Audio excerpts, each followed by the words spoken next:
In this video, we're going to answer the question, how does the stock market work? First things first, let's define what a stock even is. A stock, also known as an equity, represents the ownership in an underlying company. When you buy a stock, you're buying individual certificates of ownership, which are known as a share. The more shares you own of a company, the higher your percentage of ownership in that company. So if you buy 5 shares of a company that has issued 100 shares in total, you now own 5% of that business. Each company that is publicly listed, meaning it can be bought in the stock market, has a stock ticker, which tends to be a 4-letter abbreviation for a stock. For example, Microsoft is known as MSFT, and Apple is known as AAPL. Now, why would a company decide to go public and list its shares on the stock market? Well, the primary reason is to raise money. If a company does not want to raise money through taking on debt, another way they can raise money is to issue shares to investors in the stock market.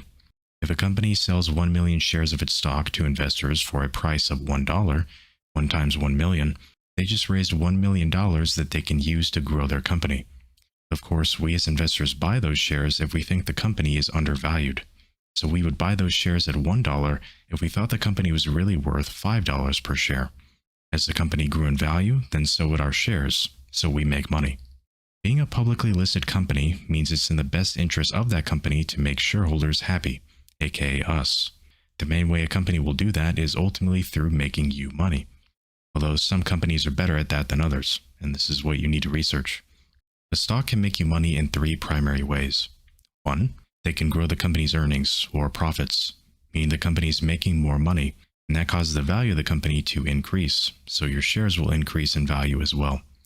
The second way is to buy back their own shares. A company can spend some of their profits to buy back shares, therefore raising the value of the existing shares on the market. Since there are now less shares available for purchase, they become more valuable. The last way is for a company to pay out what is called a dividend. A dividend can be a one-time payment of cash, or cash paid in regular time intervals to shareholders. Typically, a dividend is paid every quarter, which is every 3 months of the year. Stocks are listed on stock exchanges, which essentially act as a marketplace where stocks can be bought or sold. This is why the overall stock exchange ecosystem in any particular region of the world is called the stock market. There are a variety of stock exchanges around the globe, and the primary ones to take note of in the US are the New York Stock Exchange and the NASDAQ. So the New York Stock Exchange and the NASDAQ, combined with a few other exchanges in the US, would be called the US stock market. Keep in mind that any stock market is not open all day. When they're open depends on the time zone. In the US, the stock markets are open Monday to Friday from 9:30 a.m. to 4 p.m. Eastern Standard Time. Moving on, when looking at the New York Stock Exchange and the NASDAQ, which companies choose to list on which exchange depend on what industry that company is in. There are officially 11 different sectors full of different stocks to choose from. There are energy companies like Chevron, communication services like Verizon, and healthcare companies like Johnson & Johnson. These are just a few examples to choose from. The NASDAQ is known for listing companies that are more technological and innovation focused.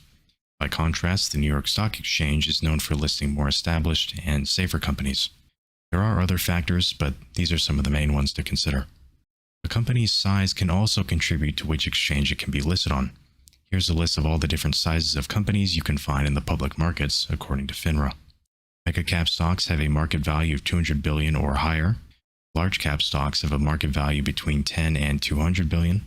Mid-cap stocks have a market value between $2 billion and $10 billion. Small-cap stocks have a market value of $250 million to $2 billion. And micro-cap stocks, also known as penny stocks, many times have a market value less than $250 million. Generally speaking, the lower in market value a company is, the less established they are, which can be more risky. Market value is also known as market cap, short for market capitalization. If a company has a market cap lower than $250 million, then that company is likely not listed on either the New York Stock Exchange or the NASDAQ.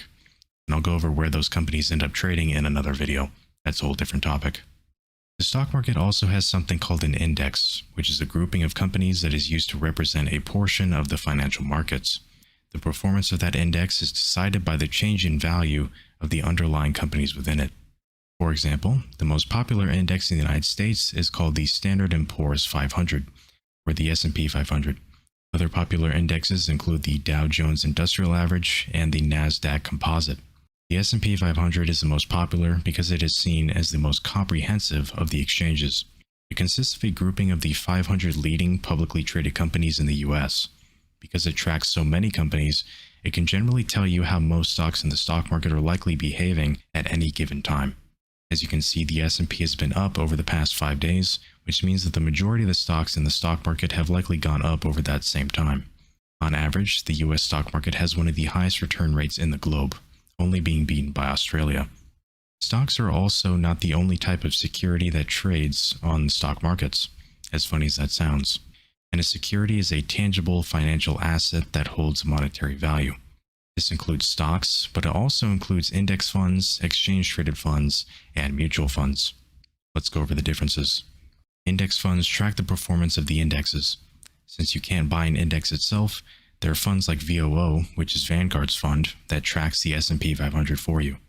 Exchange-traded funds and mutual funds are the two different types of vehicles that you can use to buy indexes. So an index fund is really just an ETF or a mutual fund that is built with the purpose of tracking an index like the S&P. But keep in mind that ETFs or mutual funds can be used for a variety of other things, to track other groupings of stocks as well, not just indexes, but things like the cannabis industry, for example, with the Advisor Shares Pure US Cannabis ETF, ticker MSOS. An exchange-traded fund is a grouping of stocks that trades like a stock itself, so you can buy or sell it at any time during the hours the stock market is open. VOO is an example of that, and that's an ETF that just follows the S&P index. But MSOS is an example of an ETF that just follows a sector, so the groupings of stocks can vary. Mutual funds are the same way.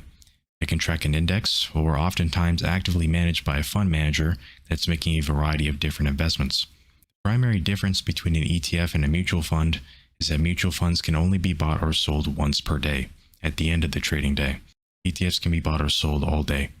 Both ETFs and mutual funds have an associated expense ratio, which is how much of a fee the owner of that fund charges you for management services. Typically, when a fund manager is actively making a lot of different decisions, then the management fee will be higher. If the fund is pretty low maintenance, like an index fund that just tracks an index, pretty easy, then the fees will be much lower. So, there certainly is a lot of information to keep track of here, but I promise you it is worth it to understand the stock market so you can profit from it over time. If you'd like to learn more about stocks and how to buy them, this video is a part of a larger playlist on learning how to invest. So if you're interested, check out that playlist in the YouTube cards or description below. Thanks for watching.